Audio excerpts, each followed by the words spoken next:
Bonjour, au sommaire aujourd'hui les 15 ans du Scénic, un petit détour par Cannes et une 508 en relief.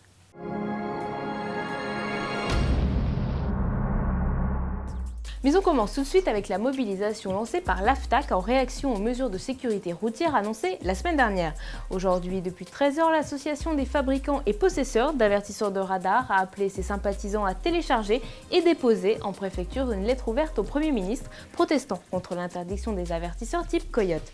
Parallèlement, une conférence de presse et un rassemblement se tiennent à Paris. Toutes les images de cette mobilisation sont à retrouver dans notre JT de demain. Renault fête les 15 ans du Scénic. Le monospace basé sur la berline Mégane avait été lancé en septembre 1996. Le Grand Scénic est lui apparu en 2004 avec un empattement allongé. Pour célébrer ce 15e anniversaire, Renault lance une série limitée sur la 3e génération disponible depuis 2009. Baptisée Scénic 15, celle se base sur la finition cœur de gamme Expression et offre entre autres le GPS Carmina TomTom ou encore le toit panoramique. Disponible dans 6 teintes inédites dont ce bleu opalin, le Scénic 15 est accessible avec 3 motorisations DCI 95, 110 ou 130.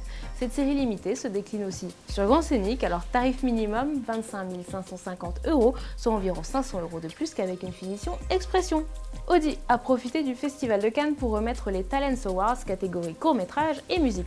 Dans cette section, c'est Pascal Langagne qui emporte le trophée. Compositeur et ancien technicien de radio, le lauréat joue les impressionnistes à la recherche de bribes de son pour des musiques de films. Il produira désormais les bandes sonores des spots et événements Audi. Dans la capitale éphémère du cinéma, c'est Dominique Rocher qui décroche la palme côté grand écran pour son court-métrage mêlant mort, écoulement du temps et amour. C'est un projet qui s'appelle La vitesse foudroyante du passé. Le titre vient d'un poème de Raymond Carver, un Américain. Le poème raconte l'histoire d'un homme qui, suite à la mort de sa femme, rentre chez lui, s'assoit sur un porche et prend une pomme et le temps qu'il l'amène à sa bouche, elle pourrit dans sa main. Et je me suis inspiré de ça pour écrire un film où un homme et une femme qui s'aiment sont séparés par un accident, où l'homme se retrouve figé dans le temps.